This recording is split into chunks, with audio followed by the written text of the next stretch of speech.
నమస్తే. Welcome to Mic TV morning show. Telugu దినపత్రికలో వచ్చిన ప్రధానమైన వార్తలు ఏమిటో చూద్దాం. ముందుగా ఆంధ్రజ్యోతి. ఆంధ్రజ్యోతిలో ఏర్ ప్యానెల్ వచ్చిన వార్త టీఎస్ స్థానంలో టీజీ అంటే తెలంగాణ స్టేట్ స్థానంలో తెలంగాణ అని ఉండాలి అనేది. ఇది పిఎస్యులు, ప్రభుత్వ సంస్థలు, ఏజెన్సీలు విధిగా వాటి పేర్లు మార్చుకోవాల్సిందే. లెటర్ హెడ్లు, నోటిఫికేషన్లు, డాక్యుమెంట్లు, జీవోలు, వెబ్సైట్లపై కూడా టీజీ అనే ఉండాలి. అన్ని శాఖల అధికారులకు సిఎస్ ఆదేశాలు. టీఎస్ వద్దు, టీజీ ఉండాలనేది. తెలంగాణలో కాంగ్రెస్ ప్రభుత్వం మారిన తర్వాత టీఎస్ కాదు టీజీ ఉండాలని తెలంగాణ ఉద్యమం జరిగినప్పుడు టీజీ అని రాసి టీజీ రాష్ట్రానికి స్వాగతం అనే బోర్డులు ఉండేవి.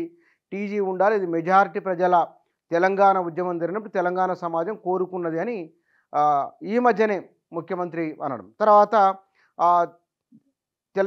రాష్ట్ర గీతం విషయంలోనూ తెలంగాణ తల్లి విషయంలోనూ మార్పులు చేర్పులు చేస్తామని ఈ ప్రభుత్వం చెప్పింది. సరే, దానిపైన బీఆర్ఎస్ మరికొంతమంది అది సరైంది కాదు అని చెప్పినప్పటికీ ప్రభుత్వం, రేవంత్ రెడ్డి ప్రభుత్వం తాము అనుకున్న విధంగానే ముందుకు వెళ్తూ ఉన్నది. అందులో భాగంగానే ఇది టీఎస్ స్థానంలో టీజీ అనేది. ఇక మరొక వార్త, మాఫీకి మార్గం ఇది. సెక్షన్ 8 కింద రైతు సంక్షేమ కార్పొరేషన్ ఏర్పాటుకు ప్రణాళిక. హామీగా ఎక్సైజు, స్టాంపులు, రిజిస్ట్రేషన్ల రూపేణా ఆదాయ వనరులు. ఎట్లా చేస్తారు మీరు? 35 నుంచి 40 వేల కోట్ల రుణాల మాఫీ అన్నప్పుడు దీని ఆధారంగా సెక్షన్ 8 ఆధారంగా చేసుకొని ఇవి ఆదాయ వనరులుగా చూపించి దాన్ని చేస్తామని ప్రభుత్వం అన్నట్లు ఒక వార్త వచ్చింది. ఇక రుణమాఫీయే అజెండా. నేడు కేబినెట్ భేటీలో దీనిపైనే ప్రధానమైన చర్చ అని మరొక వార్త కూడా మొదటి పేజీలో వచ్చింది ఆంధ్రజ్యోతి. వీటితో పాటు భూముల విలువ రెట్టింపు అనే క్వశ్చన్ మార్క్తో కూడిన ఒక వార్త ఉన్నది. మరి భూముల రెట్టింపు చేస్తారు బాగానే ఉంది, కానీ రిజిస్ట్రేషన్ ఛార్జీలు పెంచొద్దు, పెంచితే కనుక పేదవాడు ఇంటిని నిర్మించుకోలేడు అని ప్రభుత్వానికి రియల్టర్ల అసోసియేషన్ విజ్ఞప్తి అనే వార్త కూడా ఇందులో ఉన్నది. ఇక 4వ దశ 69% పోలింగ్ అయింది. 96 స్థానాలకు 13న ప్రక్రియ పూర్తి. తొలి స్థానంలో ఏపీ 81.86%. లోక్సభ స్థానంలో ఒంగోలు 87తో ఫస్ట్. ఎన్నికల సంఘం వెల్లడిన వాడుతున్నది. గ్రూప్ 4 పోస్టులకు 1:3 నిష్పత్తిలో అభ్యర్థుల ఎంపికైన వాడుతున్నది. మహాలక్ష్మితో మెట్రోకు దెబ్బ. మహిళలకు ఉచిత బస్సు ప్రయాణ పథకంతో మెట్రో 50% ఖాళీ అని ప్రధానమంత్రి నరేంద్ర మోదీ చేసిన వ్యాఖ్యలకు సంబంధించిన వార్త ఉన్నది. ఇక మేడిగడ్డ రిపేర్లపై నేడు సీఎం నిర్ణయం అనే వార్త. వచ్చే 2 వారాలు భారీ వర్షాలు అనే వార్త ఉన్నది. మొదటి పేజీలో వచ్చింది ఈ ఆంధ్రజ్యోతిగా. పరిశీలన పూర్తి, మరి పరిష్కారం ఎప్పుడు అనే వార్త ఇందులో ఉన్నది. ఇక ఇవి మొదటి పేజీలో ఇచ్చిన వార్తలు ఆంధ్రజ్యోతికి సంబంధించినవి. ఇక సాక్షిలో ఇయర్ ప్యానెల్లో 2వ రోజు లాభాలని స్టాక్ మార్కెట్ పట్ల విజయంతో లక్నో ముగింపు అనే వార్త ఉన్నది. సగటు జీవితకాలం పైకి అనే వార్త.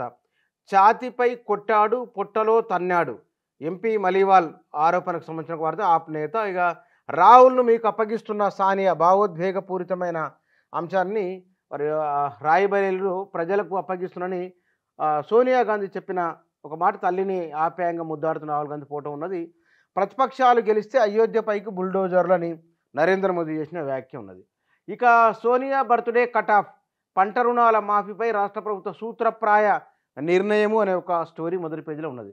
చేతులు కాలేక సిట్ అని ఏపీ ఆందోళనకు సంబంధించిన వార్త. టీడీపీ దాష్టికానికి పరాకాష్ట అనే వాడుతున్నది. అంటే కుట్ర రాజకీయానికి మహిళా వాలంటీర్ బలి అని వాడుతుంది. త్వరలో గ్రూప్ 4 ఎంపిక జాబితా అనే వార్త. రుణమాఫీపై నేడు నిర్ణయం అనే మరొక వార్త కూడా మొదటి పేజీలో ఇచ్చింది. సాక్షిగా ధాన్యం దయనీయం, మరో 2 రోజులు వానలు అనే వార్త. ఎంబీబీఎస్ సీట్లలో ఉమ్మడి కోట రద్దు అనే వార్త. నేడు ఈఏపీ సెట్ ఫలితాలు అనే వార్త కూడా మొదటి పేజీలో ఇచ్చింది సాక్షి. ఇక ఈనాడులో యాసంగి యాతన అనే ఒక స్టోరీ ఉన్నది. ఏటా అకాల వర్షాలు, వడగళ్లతో పంటలకు అపార నష్టం, పూర్తి స్థాయిలో ఉందని పరిహారంతో అన్నదాతల అగచాట్లు అనే వార్త ఉన్నది. కష్టమంతా వర్షార్పణమని తడిసిన ధాన్యం ఫోటోతో కూడిన వార్త ఉన్నది. మేడిగడ్డ బ్యారేజీ మరమ్మతుల పర్యవేక్షణకు కమిటీ అనే వార్త ఉన్నది. త్వరలో గ్రూప్ 4 మెరిట్ జాబితా అనే వార్త ఉన్నది. ఇకపై తప్పనిసరిగా టీజీ అనే రాయాలి, రాష్ట్ర ప్రభుత్వ ఉత్తర్వులు అనే వార్త ఉన్నది. పీజీ ఈసెట్ తేదీల్లో మార్పు అనే వార్త. ఎప్సెట్ ఫలితాలు నేడే అనే వార్త ఉన్నది. ఇక 48 గంటల్లో ఎందుకు ఇవ్వలేరు పోలింగ్ శాతాలపై అధికారిక సమాచారాన్ని సుప్రీంకోర్టు ఎన్నికల సంఘాన్ని ప్రశ్నించిన వార్త మొదటి పేజీలో ఉన్నది. ఇక నమస్తే తెలంగాణలో వడ్లు ఇక్కడ మంత్రి ఎక్కడనే వార్త మొదటి పేజీలో ఉన్నది. పంచాయతీలకు నిధులు లేవనే వార్త, వడ్లు వర్షార్పణ అనే వార్త ఉన్నది. స్థానిక బీసీ కోటా లేనట్టేననే వార్త. నేడు కేబినెట్ సమావేశం అని. తాగండి ఊగండి ఖజానా నింపండి సర్కారు మందు చూపు అనే ఒక స్టోరీ. భూమి కాదు రియల్టీ డామ్ అనే వార్త మొదటి పేజీలో ఉన్నది. ఇక చెప్పలేము చేయలేము నడిమిట్ల నరకం అనే ఒక వార్త ఉన్నది స్టోరీ. ఇది కోటా పెంచేకే స్థానిక ఎన్నిక నిర్వహించాలి అనే డిమాండ్ సంవత్సరం. C real twist. టీవీ నటుడు చందు ఆత్మహత్య. గత వారం రోడ్డు ప్రమాదంలో మృతి చెందిన పవిత్ర జయరాంతో 6 ఏళ్లుగా సహజీవనం అనే వార్త ఉన్నదిగా. పీజీ ఈసెట్ వాయిదా అనే వార్త. ఓటేయడంలో పురుషులే ముందు అనే వార్త ఉన్నది. నిందితుల జాబితాలో కేజ్రీవాల్ తాజా ఛార్జ్షీట్లో పేర్కొన్న ఈడీ అనే వార్త ఉన్నదిగా. 4 తెలుగు దినపత్రికలు మొదటి పేజీలో ప్రయారిటీ ఇచ్చిన వార్తాంశాలు ఇవి.